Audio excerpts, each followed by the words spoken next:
Quero convidá-los a atentar para a leitura da continuação desta porção da bendita palavra do nosso Deus. Vou ler do verso 22 ao verso 32. Acompanhem. Levantou-se naquela mesma noite, tomou suas 2 mulheres, suas 2 servas e seus 11 filhos, e transpôs o val de Jaboque. Tomou-os e fê-los passar o ribeiro.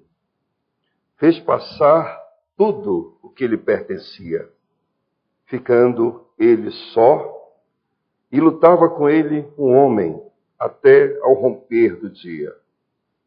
Vendo este que não podia com ele, tocou-lhe na articulação da coxa. Deslocou-se a junta da coxa de Jacó na luta com o homem. Disse este: deixa-me ir, pois já rompeu o dia. Respondeu Jacó: não te deixarei ir, se não me abençoares. Perguntou-lhe, pois, como te chamas? Ele respondeu: Jacó. Então disse: já não te chamarás Jacó, e sim Israel. Pois como príncipe lutastes com Deus e com os homens e prevalecestes. Tornou Jacó: dize, rogo-te, como te chamas? Respondeu ele: por que perguntas pelo meu nome? E o abençoou ali. Aquele lugar chamou Jacó Peniel, pois disse: vi a Deus face a face, e a minha vida foi salva. Nasceu-lhe o sol quando ele atravessava Peniel, e manquejava de uma coxa. Por isso os filhos de Israel não comem até hoje o nervo do quadril na articulação da coxa, porque o homem tocou a articulação da coxa de Jacó no nervo do quadril. Vamos orar. Senhor nosso Deus, Deus bendito, Deus grandioso, majestoso, santo, perfeito, Deus criador dos céus e da terra, Deus salvador, Deus e Pai de nosso Senhor e Salvador Jesus Cristo. Que privilégio, Senhor, podermos estar na Tua presença. Que privilégio podermos ser acolhidos por Ti, graças à obra perfeita, plena e cabal que o Teu Filho amado realizou. Ó Senhor, que graça podermos abrir a Tua palavra neste momento, neste lugar, reunidos como Igreja do Senhor, como corpo de Cristo, na expectativa santa, na esperança de que o Senhor mesmo abrirá os olhos do nosso entendimento para aprendermos a respeito de si mesmo, na certeza de que aquele mesmo Espírito que inspirou e preservou esta palavra opera em nosso meio e pode dilatar os nossos olhos do nosso entendimento e possamos ver Jesus em cada um desses textos que lemos. Ó Senhor, que alegria podermos confiar e depositar toda a nossa confiança, não na força do nosso braço, mas na majestade do Teu poder, na grandiosidade da Tua graça. Que maravilha podermos saber que podemos descansar, que tudo que precisamos agora, neste momento, é que o Senhor fale aos nossos corações. Tudo que queremos, tudo que pedimos, tudo que imploramos é: ó Senhor, nos abençoa aqui, em nome de Jesus. Amém, Senhor. Amém. Meus irmãos, eu creio que todos nós, durante esse período que marca o início desse ano, tivemos uma palavra que fez parte muito do nosso vocabulário, do nosso diálogo. Todos nós desejamos bênção para os nossos entes queridos, para os nossos irmãos. Que o Senhor te abençoe foi uma das palavras ou das frases que mais marcou, portanto, aqui esse nosso pensamento nesse final de ano. Eu, particularmente, meditando naquilo que os salmistas escreveram, eu considerei que realmente é tudo que nós precisamos pedir E é tudo que nós precisamos para viver esse ano de 2018. Que o Senhor nos abençoe.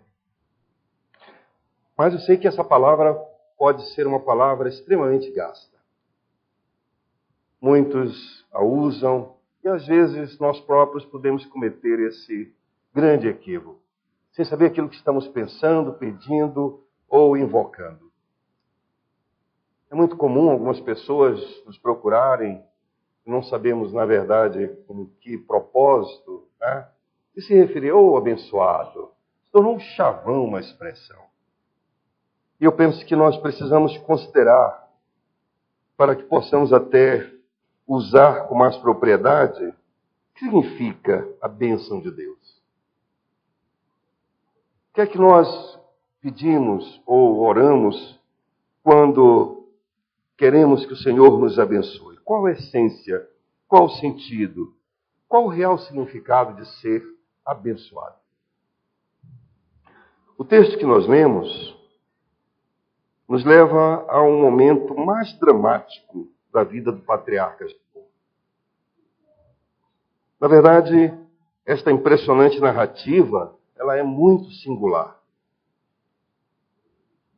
Ela tem uma série de circunstâncias que nós tecnicamente chamamos de exegética, que são muito difíceis. Por um lado, porque ela é única. Nós encontramos aqui cenas e relatos de um evento que não se repetiu na história do povo de Deus com nenhum dos servos do Senhor. Esta luta de Jacó no Val de Jaboque é impressionante. Nós temos ao longo da história este relato sido pregado, ensinado por tantos homens piedosos. Evidentemente que nós podemos extrair tantas lições desse texto, mas tantas lições mesmo, que é impressionante a riqueza, é impressionante, portanto, aqui a profundidade daquilo que o Espírito Santo reservou nessa porção. A vida de Jacó, ela ganha relevância em grande parte do livro de Gênesis. Uma porção considerável do livro de Gênesis está diretamente relacionada à vida deste patriarca.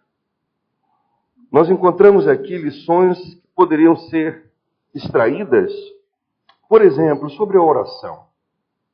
Há ensinos tão preciosos sobre a oração aqui. Eu tenho certeza que nós precisaríamos muito ouvir. Se há uma coisa que todos nós precisamos aprender, é orar. Ensina-nos a orar é uma petição que todos os dias deveria nos acompanhar. Individualmente e como igreja do Senhor, nós precisamos aprender a orar. E eu tenho certeza que esse texto, essa experiência de Jacó no Val de Jaboque tem muito a nos ensinar sobre isso. Esse texto tem muito a nos ensinar sobre eleição, essa doutrina tão tremenda, tão difícil de ser compreendida, mas que nos traz, quando a compreendemos, um conforto tão enorme. O que seria das nossas vidas se toda a nossa vida espiritual e a nossa salvação dependesse das nossas forças? Eu estaria desesperado. Se eu não confiasse que aquele que começou a boa obra há de completá-la até o dia de Cristo. Eu não entendo como um cristão pode viver a vida cristã em paz sem se lançar com toda a sua força, sua âncora nessa expectativa de que Deus é soberano e de que Ele nos guarda e nos protege e nos levará para o seu reino celestial. Sim, especificamente, a vida de Jacó nos ensina sobre a oração. A revelação lança luz sobre isso em vários lugares. É Malaquias que nos diz no capítulo 1, versículo 2 e 3, de que os gêmeos ainda não eram nem nascidos, ainda não tinham feito nenhum mal, e Deus amou Jacó e aborreceu Esaú. O apóstolo Paulo lança o mesmo argumento a respeito, exatamente para mostrar a graça da eleição, de que não depende de obras, não depende, portanto, de nada que nós possamos mencionar, que não depende de quem quer, que não depende de quem corre, mas de Deus usar da sua misericórdia. Se você está aqui nesta noite ouvindo essa palavra, saiba que você foi objeto da misericórdia de Deus. Você nem sabe o que está incomodando para você estar aqui. Você não sabe os caminhos que Deus usou para que você estivesse hoje ouvindo a sua palavra. Como você tem sido objeto da misericórdia de Deus, da graça de Deus. Esse texto poderia nos ensinar muito sobre a santificação. Sabemos o quão ele foi dramático para a vida pessoal de Jacó, como foi um divisor de águas, como o enganador foi abençoado aqui. São lições profundas. Esse texto nos falaria muito sobre arrependimento, sobre essa correção da vida. Essa porção tão rica da palavra nos falaria muito sobre avivamento espiritual. São aplicações legítimas, úteis, urgentes, necessárias, precisas. E talvez ela se aplicasse particularmente aqui. Talvez um desses aspectos fosse aquilo que mais você precisaria ouvir nesta noite. Mas nós cremos que o Senhor que inspirou a sua palavra, que constrói as circunstâncias, que preservou, é o mesmo Deus que opera maravilhosamente. E a sua palavra há de prosperar no propósito para o qual Ele a designou para cada um de nós, para mim e para vocês nesta noite. Tenha plena convicção disso. Nós estamos aqui para adorar o Deus vivo e verdadeiro, e Ele está presente. E a palavra é a arma do Espírito. E Ele há de fazer conforme a sua vontade nesse momento aqui. Mas eu gostaria de, tentando fazer uma conexão de todos esses temas e outros mais que podem ser extraídos como lições para nós nesta noite, a partir dessa porção tão bendita da palavra, considerar a respeito da bênção de Deus. Considerar exatamente sobre isso. O que é ser abençoado por Deus? Queria começar considerando a urgente necessidade de sermos abençoados por Deus. Nós precisamos da bênção de Deus. A natureza precisa da sua bênção para ser preservada. Cada ser humano que vive precisa da bênção de Deus. Na verdade, o fato dele nascer, o fato dele respirar, é uma demonstração, uma evidência de que ele foi objeto da bênção de Deus. Estarmos vivos, estarmos aqui, diante de todas as circunstâncias. A palavra bênção ela é muito presente na Bíblia, principalmente nas narrativas do Velho Testamento. Deus chamou atenção para isso. Quando ele chamou Abraão, ele disse, sai da tua terra, da tua parentela, sai, deixa tudo, de ti farei uma bênção. Em ti serão abençoadas todas as famílias da terra. E essa bênção foi repetida para Isaac. Isaac a transmitiu para Jacó. Jacó, de uma forma profética, vai abençoar seus filhos. E o apóstolo Paulo, entendendo pelo Espírito toda a dimensão da revelação, vai nos explicar e vai trazer à luz aonde foi que todas as famílias da terra foram abençoadas. Não foi em Isaac o herdeiro, foi no herdeiro, o Senhor Jesus Cristo. Somos abençoados em Jesus. Há uma urgente necessidade. A história de Jacó nos ilustra. Eu queria considerar alguns aspectos da biografia de Jacó que são necessários para entendermos a urgência dessa bênção. O texto que lemos, tanto eu quanto o presbítero Célio, leva-nos exatamente para um dos momentos que dificilmente nós gostaríamos de passar. Jacó estava passando por uma grande angústia. Ele estava agonizando. Nós sabemos que a vida de Jacó é marcada por grandes eventos. A sua mãe teve que esperar 20 anos para concebê-lo. E quando concebeu foi uma gravidez muito difícil. E uma gravidez que lhe estava, portanto, quase ameaçando a própria vida. E quando Rebeca orou, então, perguntando ao Senhor por que, depois de 20 anos esperando uma gravidez, veio alguma coisa tão difícil que ela já estava quase dizendo que não queria estar grávida. E Deus, então, lhe fala, dizendo que o que estava acontecendo era parte dos seus desígnios e propósitos. Que no seu ventre estavam duas nações. Mas que a ordem natural não seria a ordem que Deus iria considerar, mas a ordem dos seus desígnios, dos seus projetos e da sua vida. E assim seria. E ele nos diz no capítulo 28, ele nos diz, portanto, que o nascimento desses dois meninos seria tão diferente que ninguém iria imaginar. Com certeza, quem acompanhou o nascimento dos gêmeos se surpreendeu com um fato muito específico. Que nasceu Esaú, mas de repente vinha um calcanhar preso por uma mão. Era a mão de Jacó agarrando no calcanhar de Esaú. Podia ser uma situação difícil, incomum, mas não surpreendente.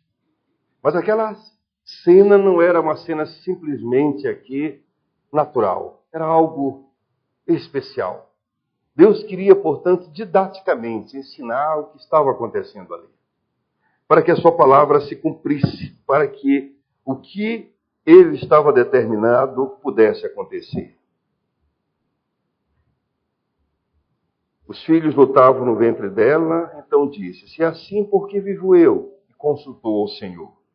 Respondeu-lhe o Senhor, 2 nações há no teu ventre, 2 povos, nascidos de ti, se dividirão.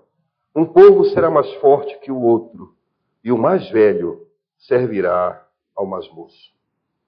Para que isso fosse evidenciado, houve então esse nascimento tão especial. E nos diz a narrativa que os meninos cresceram.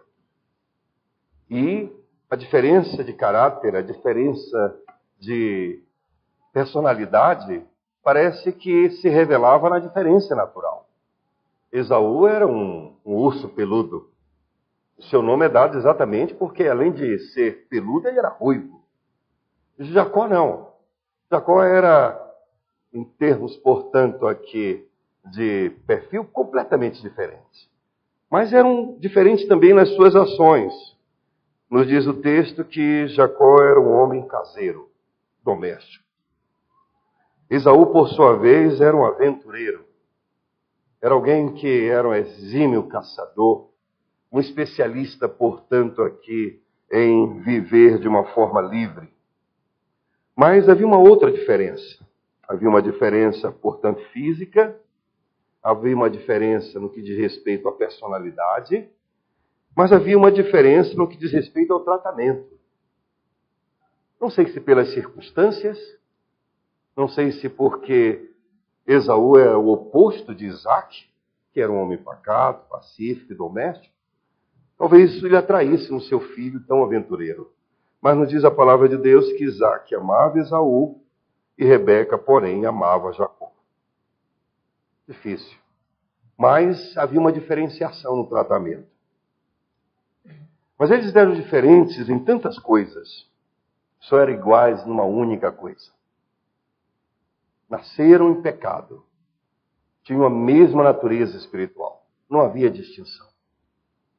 Jacó e Esaú, portanto, estavam nivelados pela sua natureza espiritual e diferenciados por uma série de aspectos do físico, da personalidade, do caráter e etc. Mas isso acabou se traduzindo, portanto, numa situação onde Jacó mostrou toda a sua natureza, a sua astúcia. Provavelmente a astúcia que aprendeu muito da sua mãe.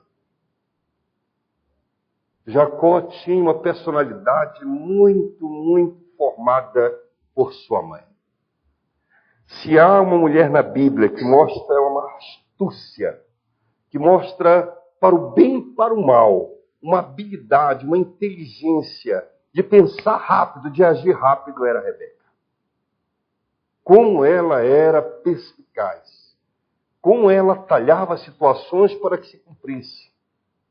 Ela, né, que quando foi buscada para casar, rapidamente disse: vou. Né? Foi ela que desceu do camelo e viu: quem é aquele homem? É Isaac. Né? Ela tomava as iniciativas. E é exatamente ela que vai dar essa personalidade para Isaac, que vai se revelar num momento muito trágico na sua vida. Quando Esaú saiu para caçar e, frustrado, voltou, faminto, voltou extremamente aqui, certamente estressado pelo seu fracasso, e encontra Jacó fazendo aqui um ensopado de lentilhas, e quando ele viu aquilo, ele desesperado pediu. Jacó aproveitou, portanto, a circunstância para lhe tomar algo que para ele era muito precioso e para Esaú não, o direito da primogenitura. Naturalmente, Esaú era o primogênito. Socialmente, culturalmente, ele era o primogênito. A ele estavam reservados como primogênito todos os privilégios da primogenitura. Só algo não iria fazer com que isso acontecesse. Os desígnios de Deus. O que Deus havia determinado. O mais velho servirá ao mais moço. Isso há de se cumprir. Isso vai ser assim. Jacó, então, não porque sabia disso, não levando isso em consideração, mas por pura astúcia, ele vai conseguir trocar esse privilégio enorme, essas vantagens sociais, culturais, religiosas e espirituais, por um prato de comida. Evidentemente, o texto não deixa dúvida com relação a isso e nos faz ver a quem Deus condenou. Porque o texto termina exatamente chamando a atenção para que nessa situação, o grande profano, o grande responsável, não foi Jacó que roubou a primogenitura. Foi Esaú que a trocou por um prato de lentilhas. Que coisa triste. A narrativa termina assim. Assim, desprezou Esaú o seu direito de primogenitura. A narrativa não termina assim. Assim, Jacó roubou o direito de primogenitura. Não. Termina chamando a atenção para quem foi o profano. Apesar de toda a astúcia que vai ser cobrada de Jacó. Com certeza. Jacó, então, precisa agora cumprir isso. E o outro grande momento da vida de Jacó é quando, depois de um longo período de vida, Isaac se sente, portanto, já incapaz de ser a liderança da sua família e sente que os seus dias estão chegando e ele precisa transferir a bênção para o seu sucessor. Ele sabia que Deus havia determinado que o seu sucessor seria Jacó. Mas desobedientemente ele não reconhece isso. E tenta fazer aquilo que não era a vontade de Deus. E chama Esaú para que Esaú recebesse a sua bênção. O texto é triste. Nos mostra o grande Isaac sendo levado pelos sentidos. Pelo cheiro que sente, pelo tato, pelos olhos que não conseguem ver, pelo ouvido que não consegue discernir. Que tristeza. Ver Isaac se sujeitar a tratar a questão espiritual mais importante da sua vida, medindo pelas suas experiências sensíveis. Mas ele o faz. E chama Esaú e diz: meu filho, prepara uma comida, porque eu quero te abençoar hoje. Mas a perspicaz Rebeca estava ouvindo por trás das portas. E ela então diz: olha, acabei de ouvir teu pai mandando Esaú preparar uma comida para ser abençoado. Corre, meu filho, tá? Mata uma dos teus ovelhas lá atrás que eu vou fazer a comida. Vou disputar com meu filho agora qual a comida mais saborosa. E assim foi feito. Jacó, então, quando ouviu esse conselho astuto da mãe, ele poderia ter dito: não, mamãe, isso é errado. Ele diz: não, mamãe, isso não der certo. E se não der certo? As chances de não dar certo são enormes. Somos tão diferentes, falo diferente, cheiro diferente. Meu pai, portanto, vai me chamar e eu vou ficar envergonhado e vai ser uma afronta e eu vou ser amaldiçoado. Mas ela disse, eu tenho um jeito. Vou te vestir aqui com uma roupa de pele e nós vamos conseguir resolver isso. Se não resolver, que Deus coloque a culpa sobre mim. E Jacó então fez. E fez de uma forma tão terrível que só evidencia o poder da preservação da palavra. Dificilmente os judeus gostariam de ter um patriarca que agiu como Isaac ou como Jacó. Mas a Bíblia não, de forma nenhuma, encobre os erros dos homens. Seja Deus verdadeiro e todo homem mentiroso. E aqui nós temos, portanto, uma cena difícil da gente entender como objeto da santidade ou do perfil desses homens de Deus. A cena é triste porque não apenas Isaac vai ser enganado de uma forma, o caminho foi triste que ele encontrou, mas porque nós encontramos Jacó sendo extremamente profano, como foi Esaú. E Jacó então chega a seu pai e ele então faz aquela pergunta de alguém que estava com a vista não muito boa. Quem és tu, meu filho? Sou Esaú, teu primogênito. Fiz como ordenaste. Mentiu. Levanta-te, pois, assenta-te e come da minha caça para que me abençoes. Isaac, então, não confiando, na verdade, nos seus sentidos, ele diz, como é isso que pusestes a achar tão depressa, meu filho? E aí vem a declaração terrível de Jacó. O Senhor teu Deus mandou ao meu encontro. Que profanação, que afronta, que mentira. Usou o nome de Deus para enganar o seu próprio pai. Isaac apalpa, cheira, sente e abençoa Jacó, achando que estava abençoando Esaú. Mal ele sai, chega Esaú. Quando Esaú chega, que fala, cheguei, meu pai, ele estremece. O texto hebraico aqui é como se quase Isaac tivesse um ataque. As suas emoções chegaram a uma comoção terrível, porque ele estremeceu de violenta comoção. Não há uma forma, portanto, de colocarmos essas emoções numa escala que aconteceu aqui. Quem é, pois, aquele que apanhou a caça e me trouxe? Eu comi de tudo. Antes que viesses, eu abençoei. E ele será abençoado. Foi uma cena terrível. Jacó fugindo, certamente, sabendo que tinha recebido de uma forma indevida a bênção devida.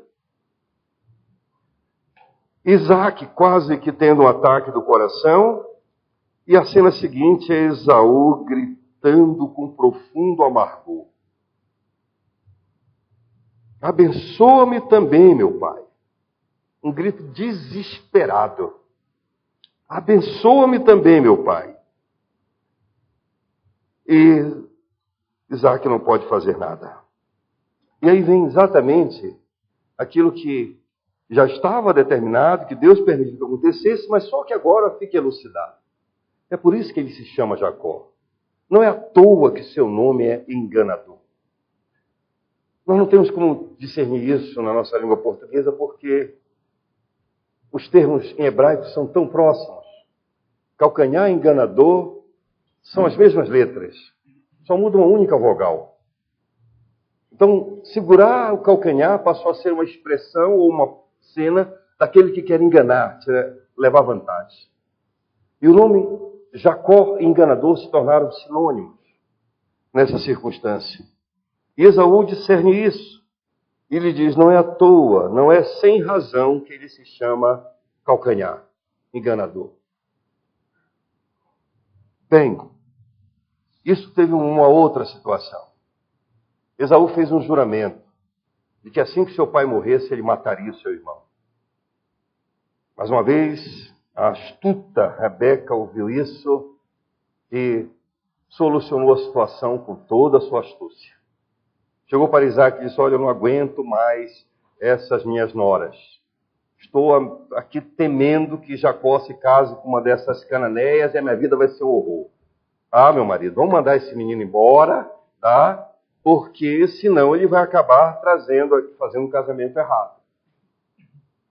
Ela queria livrar Jacó da fúria de Esaú, mas com muita astúcia, muita habilidade, ela conseguiu convencer Isaac a fazer aquilo que ela queria.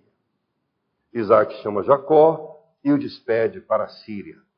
E lá vai Isaac, então, mais uma vez, fazer aquilo que Rebeca queria, achando que era ele que estava, portanto, fazendo. E assim Jacó foi embora para Padarã, que era terra de Rebeca, e atravessou o Jordão, caminhou, e lá chegou, e lá vai passar 20 anos sendo enganado por alguém que era da família de Rebeca, Labão, seu irmão. Muito habilidoso também, muito astuto. Enganou Jacó primeiro com relação ao casamento.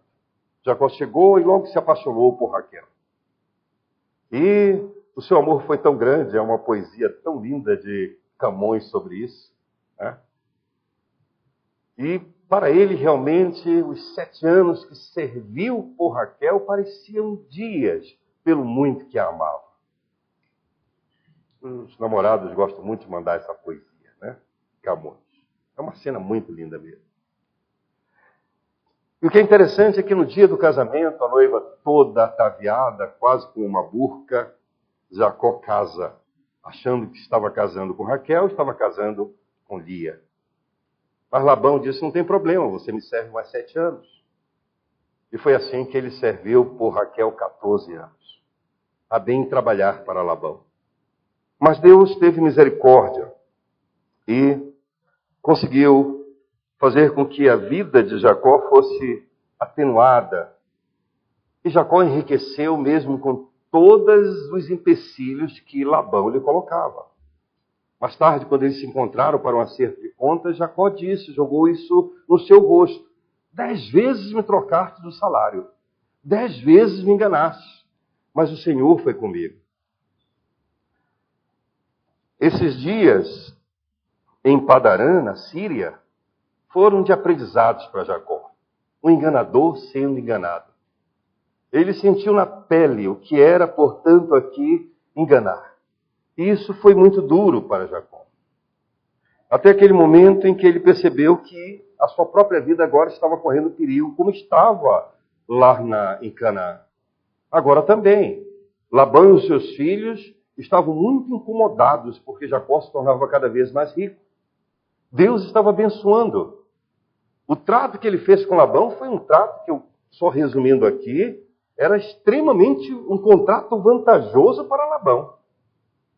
Jacó disse: eu vou cuidar dos rebanhos e só vou ficar com os listrados, com os escuros, com aqueles que, na verdade, não nascem normalmente.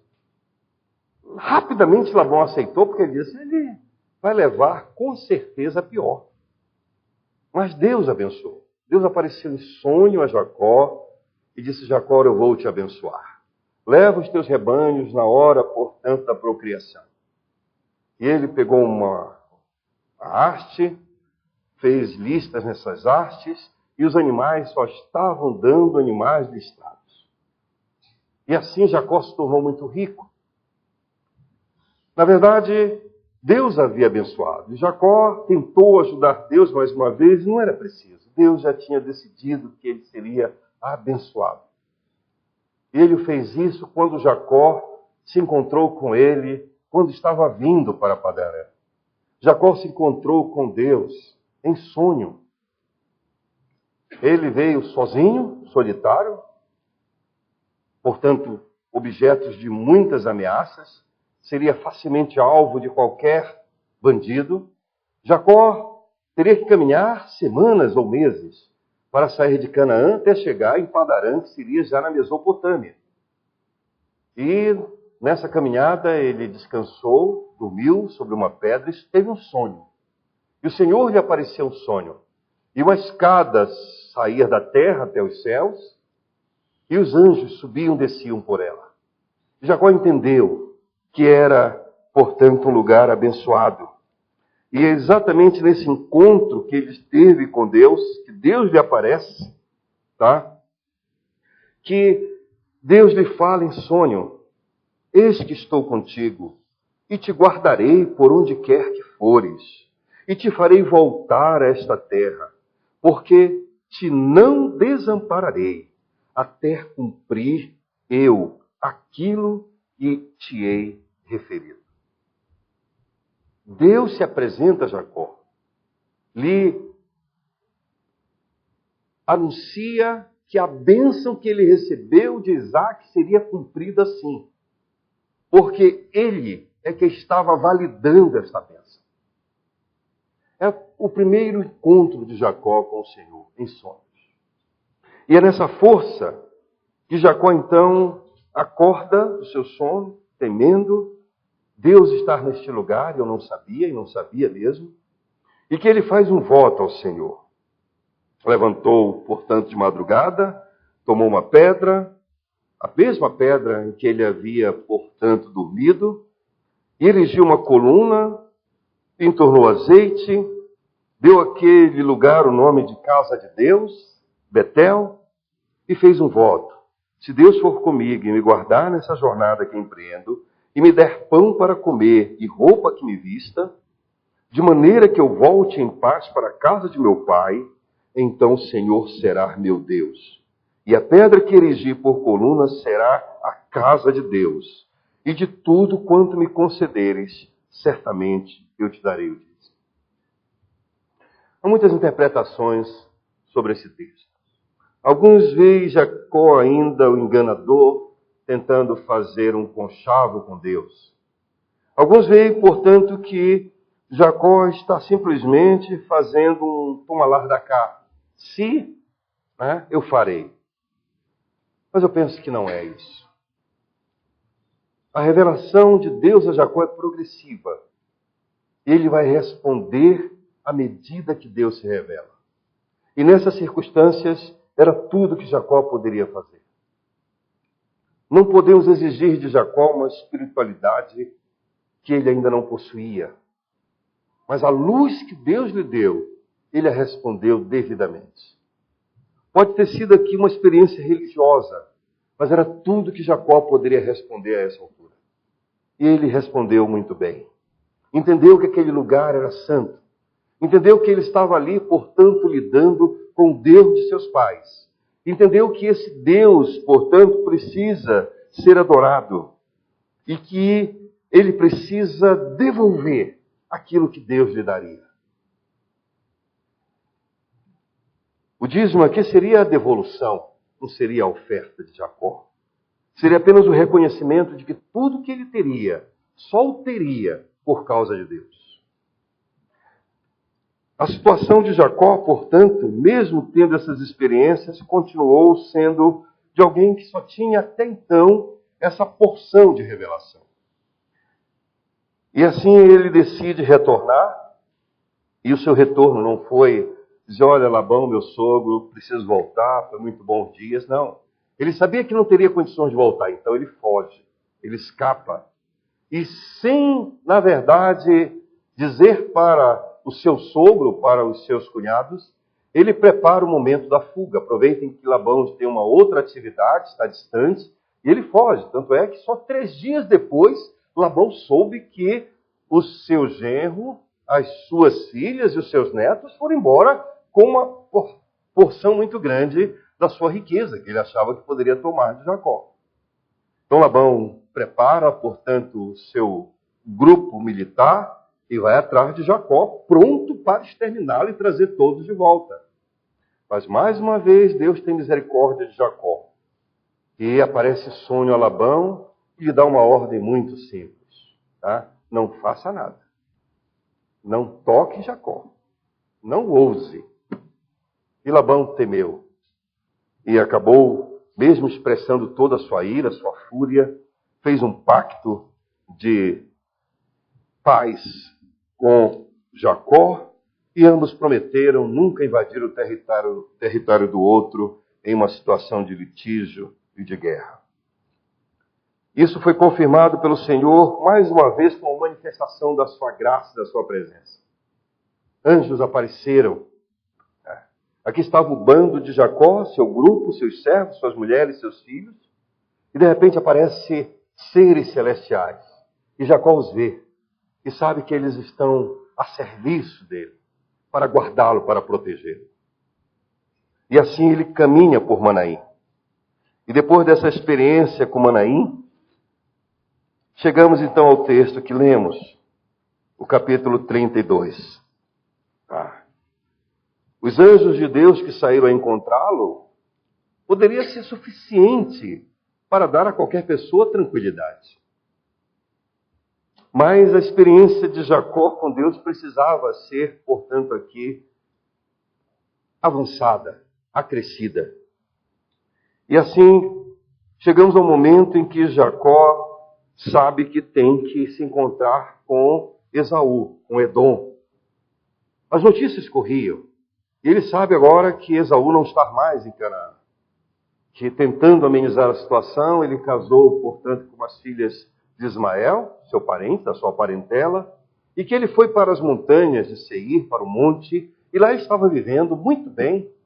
Já era uma tribo considerável. E ele, então, sabe que vai ter que se encontrar com Esaú. E ele manda, portanto, aqui, os peregrinos com um recado. E eles foram a Esaú e disseram o seguinte recado: fomos a teu irmão, né? Não, ele ordenou: assim falareis ao meu senhor, ao meu patrão Esaú. Jacó, teu servo, manda dizer: como peregrino morrei com Labão, em cuja companhia fiquei até agora. Tenho bois, jumentos, rebanhos, e mando-te comunicar, meu senhor, para lograr misericórdia na tua presença. Ele queria resolver essa situação. Ele planeja. E essa porção que vai até o verso 21 são os planejamentos e as orações de Jacó. Mais uma vez, nós não temos aqui uma situação que poderia ser da astúcia. Não. Jacó agiu corretamente ao planejar. E nós temos, portanto, aqui alguns detalhes da matemática que são muito interessantes. O Espírito Santo preservou esses números, que poderíamos até considerar desnecessários, para nos dar a ideia da riqueza e principalmente da bênção que Deus deu a Jacó. Como era a sua riqueza? Só de presente para Esaú, ele estava enviando 200 cabras, 20 bodes, 200 ovelhas, 30 camelas, 10 touros, 20 jumentos. Jacó era um homem muito rico. E ele queria aplacar a ira de Esaú, tentar, portanto, cobrir a sua face do seu pecado, cobrir a sua face do seu erro com esses presentes. E ele o fez de uma forma muito inteligente, muito astuta, tentando quebrar a dureza e a ira de Esaú. E por intervalos, por espaço, ele foi enviando cada um desses presentes. Se pudéssemos reconstruir essa cena, a cada, digamos, 1.000 metros, ou quem sabe 2.000 metros andando, lá vem um presente de Jacó para Esaú. Esaú caminhava, lá vem os bois, lá vem os jumentos, lá vem o touro, e ele recebendo. E cada um com o mesmo discurso: teu servo Jacó te manda, teu servo Jacó te manda, teu servo Jacó te manda. Jacó entendia que isso seria suficiente para encobrir o seu pecado da face do seu irmão. Mas por que nós podemos considerar esses atos como legítimos, como espiritualmente saudáveis? Podemos fazer isso refletindo a própria oração de Jacó, que está no versículo 9. E orou Jacó: Deus meu pai Abraão, Deus meu pai Isaque, ó Senhor, tu me dissestes: torna a tua terra e a tua parentela e te farei bem. Senhor, eu sou indigno de todas as tuas misericórdias e toda a fidelidade que tens usado para com teu servo. Pois com apenas o meu cajado atravessei este Jordão, já agora sou 2 bandos. Livra-me das mãos do meu irmão Esaú, porque eu temo, para que não venha a matar todos, mães com filhos. Senhor, tu dissestes: Senhor, certamente eu te farei bem, e dar-te-ei a descendência como a areia do mar, que pela multidão não se pode contar. Entre parênteses, tu dissestes isso, Senhor. Cumpre a tua palavra. A oração de Jacó foi uma oração que evidencia um avanço na piedade. Uma compreensão maior de quem é Deus. Uma compreensão maior de quem ele era. Ele tem uma noção perfeita de quem é Deus e de quem é ele. Ele pode caminhar. E nos diz o texto que ele passou aquela noite. Meus irmãos, os detalhes cronológicos, geográficos, matemáticos, são muito relevantes nessa passagem. O texto praticamente nos narra a vida de Jacó entre 6 horas da noite e 6 da manhã. Nos mostra, portanto, Jacó vindo pela região do que hoje seria a Jordânia, atravessando toda aquela região e chegando exatamente à fronteira, que seria o rio Jaboque. E ele vai seguindo esse rio Jaboque, com seus rebanhos, até chegar numa região onde seria possível passar a pé. E ele vai passando toda a sua riqueza. E fica ele e a sua família. Isso não foi um processo rápido. Durou certamente algumas horas, até que todo o seu rebanho passasse para o outro lado. E ele volta então para o lado ainda onde estava a sua família. Mas ele não está tranquilo. E aí ele passa então toda a sua família. E ele volta sozinho. Provavelmente já estamos aí à meia-noite. E Jacó está sozinho, angustiado, temendo. O que é que vai ser? Estou em perigo. E naquela escuridão da noite, acontece uma cena tão preciosa, única e singular na palavra de Deus. De repente aparece um homem e se lança em direção a Jacó. Jacó não sabe, poderia ser alguém a serviço de Esaú, poderia ser o próprio Esaú. Estava escuro. E ele se lança em direção dele também. E são longas horas de luta, de combate, de uma troca de forças de energia. E Jacó está lutando com aquele homem. A expressão hebraica dá a ideia de que a poeira estava levantando, de tanto que aquela luta era intensa, de tanto que Jacó estava usando toda a sua energia para se defender, para poder proteger a sua vida e a dos seus, para poder prosseguir. Era uma luta, e foi longa a luta. Foram vários os rounds aqui. A luta durou pelo menos aqui até o raiar da alva. A madrugada toda lutando. Jacó estava exausto, exaurido, e o homem lutando com ele também. A narrativa nos deixa, portanto, aqui em segredo a sua identidade. Tanto no verso 24, quanto no verso seguinte, diz apenas: um homem lutava com ele, e o homem não podia com ele. Jacó está no vigor da sua força. E a revelação nos ajuda a entender isso, porque o livro de Oséias nos traz, portanto, uma descrição espiritual desse evento que foi físico. Aqui nós não temos uma impressão, foi uma luta física. Foi uma luta, foi um combate, foi um confronto, sim. Na verdade, o que nós temos aqui é algo inédito, singular, nunca antes visto em todas as Escrituras. Deus lutando fisicamente com o homem. Esta luta que Jacó, portanto, resistiu e mostrou-se, portanto, aqui um príncipe, é uma luta que traz profundas lições.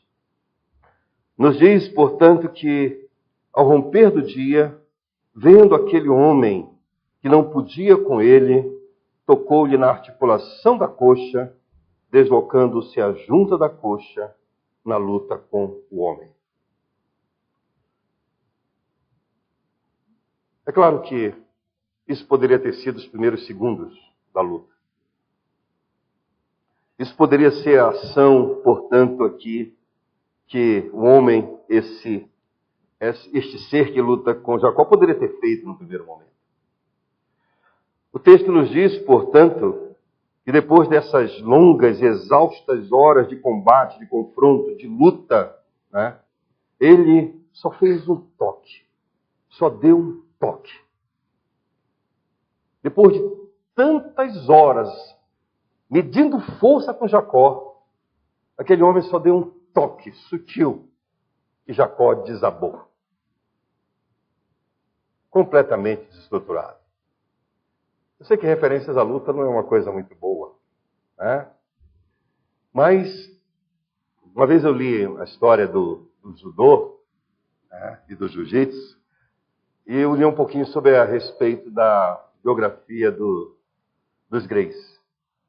Em 1951, o maior campeão de judô do mundo, um japonês chamado Masashi Kimura, qualquer coisa assim, ele fez uma série de demonstrações no Brasil. E o Gracie resolveu desafiá-lo. Ele não aceitou o desafio porque ele era muito superior. E o Gracie sabia que ele era superior. Tanto é que ele havia declarado, ele pode quebrar os meus ossos, mas não vai quebrar a minha moral. E depois de muita relutância, ele resolveu, portanto, esse desafio, que aconteceu no Maracanã, com a presença até do Rodrigues Alves, o presidente da República na época. Tá? E o que é interessante é que esse campeão mundial, principal referência na luta, ele disse, olha, em 3 minutos eu acabo essa luta. Mas a luta não durou os 15 minutos, os 3 minutos que ele achava que ia durar. Na verdade, o Kimura precisou de 15 minutos para vencer o Hélio Gracie. E só o venceu porque deu uma chave de braço, chamada exatamente a Kimura, ganhou até o seu nome, que ele não conseguiria sair nunca. E todo mundo ficou olhando aquela cena, e o Gracie lá numa situação que ele não tinha como sair, mas não desistia. Não batia na lona, desistia. Foi preciso seu irmão entrar, jogar a toalha, para que o japonês tirasse ele daquela situação. Com as devidas diferenças, é a cena que nós encontramos aqui. Encontramos Jacó totalmente desprovido de qualquer possibilidade de continuar a luta. Encontramos mais uma vez Jacó agarrado ao calcanhar.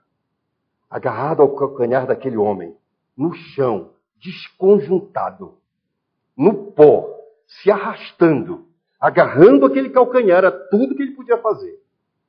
O centro da sua estabilidade foi completamente destruído. Aquele toque foi fulminante, ele desabou. E a única forma de Jacó continuar aquela luta foi a que ele encontrou, se agarrando ao calcanhar daquele homem. E aquele homem lhe arrastando, deixa-me ir, a alva já vem, tenho que ir. E aí vem Jacó com a grande declaração, não te deixarei ir, não te largarei, enquanto não me abençoares. Eu não vou te largar. Tu podes me exterminar, me consumir, me destruir, me matar, mas eu não vou te largar, enquanto não me abençoares. Penso que não há uma lição tão preciosa sobre a oração e a quem oramos e como devemos orar como esta. Nós temos urgente necessidade de sermos abençoados.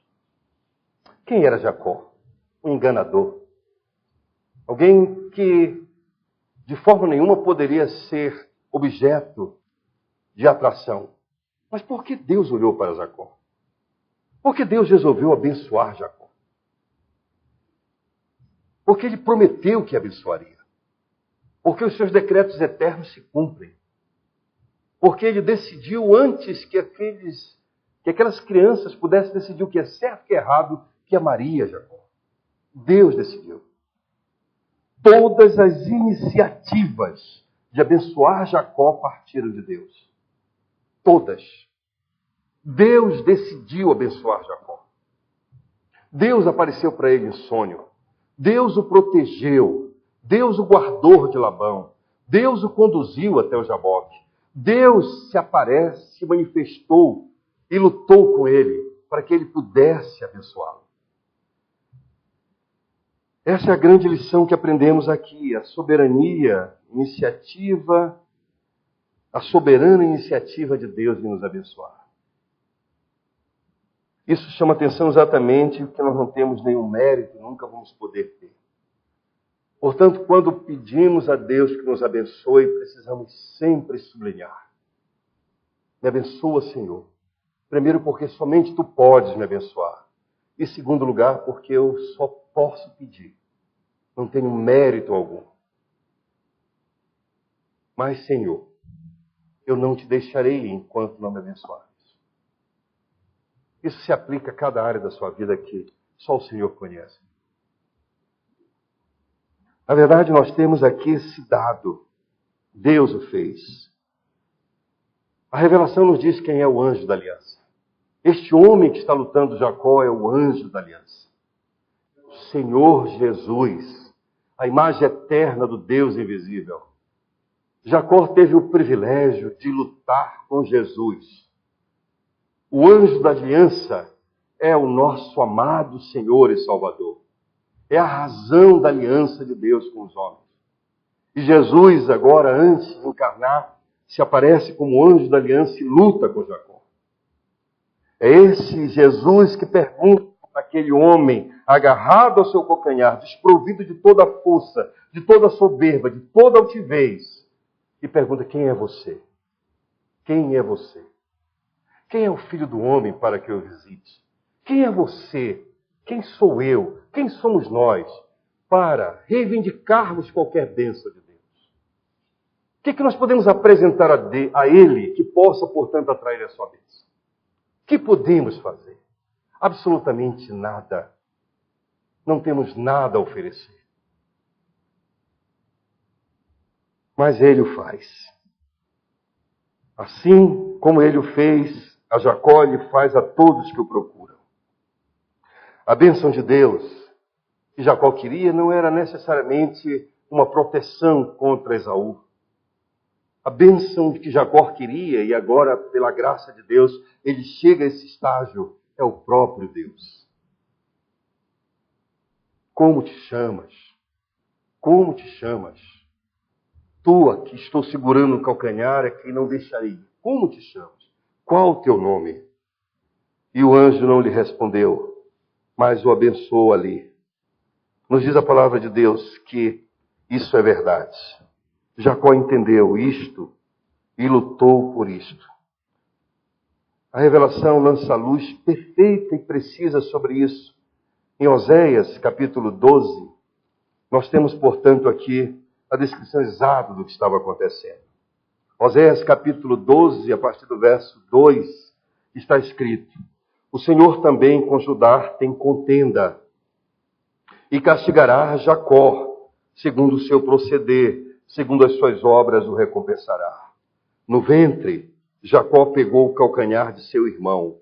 No vigor da sua idade, Jacó lutou com Deus. Lutou com o anjo e prevaleceu. Chorou e lhe pediu mercê. Em Betel, achou a Deus e ali falou Deus conosco. Nós não temos uma interpretação mais precisa da cena que lemos do que esta aqui. Porque nós poderíamos tirar uma conclusão equivocada de que Jacó foi superior e lutou. Onde foi que Jacó prevaleceu? Jacó prevaleceu na sua fraqueza. Jacó prevaleceu na sua humildade. Jacó prevaleceu quando foi desprovido de toda a soberba. Jacó prevaleceu quando estava no chão e tudo que ele queria era a bênção de Deus. E ele fez isso com lágrima. Ele fez isso com choro, agonizando, suplicando: me abençoa. A tua graça é melhor que a vida. Se não me abençoares, não me deixa ir. Não quero dar um passo sem a tua bênção. Oh, que Deus possa nos ensinar a orar assim. Que aprendamos a orar assim. Vai ser a bênção da nossa vida. O dia que aprendermos a orar assim. O dia que considerarmos que tudo que precisamos é ser abençoados por Deus. E vamos querer isso com súplica, com lágrimas, nos agarrando a Deus, até que Ele nos abençoe. E Oséias e o Espírito Santo lançam luz sobre toda a compreensão que nós devemos ter deste combate físico, que foi um profundo combate espiritual. Mas a lição mais preciosa que temos aqui é que a bênção de Deus, ela só pode vir através de Jesus, o autor e consumador da bênção. Nos surpreendemos. Essa cena de Jacó lutando com Deus, ela é rica, ela é preciosa, ela é impressionante. Foi a noite mais dramática da vida de qualquer homem no Velho Testamento. Mas não se compara à maior luta de um homem com Deus na história. Ela aconteceu no Getsêmani. Este homem era o representante de toda a igreja eleita. Jesus lutou com Deus no Getsêmani. O Evangelho de Lucas, no capítulo 22, nos narra isso com muita riqueza. A maior luta do homem com Deus. Aqui estava o último Adão, aquele que é maior do que Jacó, lutando com Deus. Lucas 22, 39 nos diz: E saindo foi como de costume para o Monte das Oliveiras, e os discípulos o acompanharam. Chegando ao lugar escolhido, Jesus lhes disse: Orai para que não entreis em tentação. Ele, por sua vez, se afastou, sozinho como Jacó, na escuridão como Jacó. Cerca de um tiro de pedra, todos estavam além dessa distância. E de joelho orava, dizendo: Pai, se queres, passa de mim este cálice. Contudo, não se faça a minha vontade, sim a tua. Então lhe apareceu um anjo do céu que o confortava. E estando em agonia, em profunda comoção, orava mais intensamente. E aconteceu que o seu suor se tornou gotas de sangue caindo sobre a terra. Levantando-se da oração, foi ter com os discípulos e os achou dormindo de tristeza. E disse-lhes: Por que estás dormindo? Levantai-vos e orai, para que não entreis em tentação. É difícil nós termos uma compreensão desse texto se não olharmos para Hebreus. A compreensão, a interpretação perfeita, cabal, completa do texto que lemos de Lucas e daquilo que vimos lá em Gênesis está no capítulo 5 de Hebreus, que sintetiza aquela longa narrativa que fizemos. E essa aplicação que Lucas faz está sintetizada numa única porção da palavra de Deus, o versículo 7 do capítulo 5. Ele, Jesus, nos dias da sua carne, tendo oferecido com forte clamor e lágrimas, orações e súplicas, a quem o podia livrar da morte, e tendo sido ouvido por causa da sua piedade. Deus ouviu Jesus. Deus o abençoou ali. Ali ele foi abençoado. E com ele todos aqueles que creem no seu nome. A bênção plena, perfeita, cabal, que ninguém pode tirar. Se nós acompanharmos a vida de Jacó, a sua vida abençoada não retrata tanto os nossos padrões. Jacó se levantou mancando e nunca mais ele deixou de manquejar. O sol nascia e ele seguiu, atravessou um outro Jacó, não mais Jacó, agora aquele que luta com Deus e prevalece, Israel. Mas a vida de Israel, a vida de Jacó, os poucos e maus dias que ele teve, assim ele se refere a Faraó, foram marcadas por tragédias, por decepções, frustrações. Jacó teve decepções com seus filhos. Jacó teve a tristeza de perder a sua amada Raquel de parto. Teve a terrível agonia de perder o seu filho, depois achá-lo. Foram dias difíceis. Onde está a bênção de Jacó? A bênção de Jacó está que em todos aqueles momentos, Deus estava com ele. Na mais profunda dor, na mais agonizante tristeza, Deus estava com ele. Esse é o segredo da bênção. Se você quer as bênçãos que provêm de Deus, elas podem vir, mas elas podem desaparecer.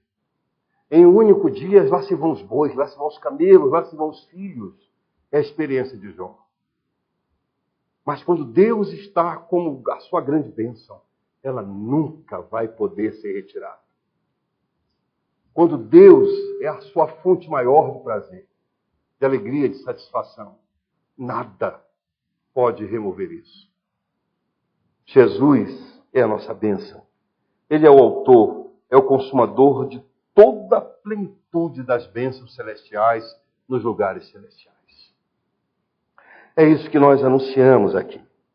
É isso que nós pregamos, que a cena de Gênesis 32 não é a cena mais impressionante da história. A cena mais impressionante da história é Jesus no Getsêmani. É ele agonizando, lutando com Deus. E Deus, então, o abençoando. O autor de Hebreus diz, então, que ele foi ouvido. Em que sentido Jesus foi ouvido? Ele foi ouvido na sua oração. Faça-se a tua vontade e não a minha. E Deus ouviu e fez a sua vontade. E o levou à cruz. E na cruz mostrou todo o seu poder, sua glória e misericórdia.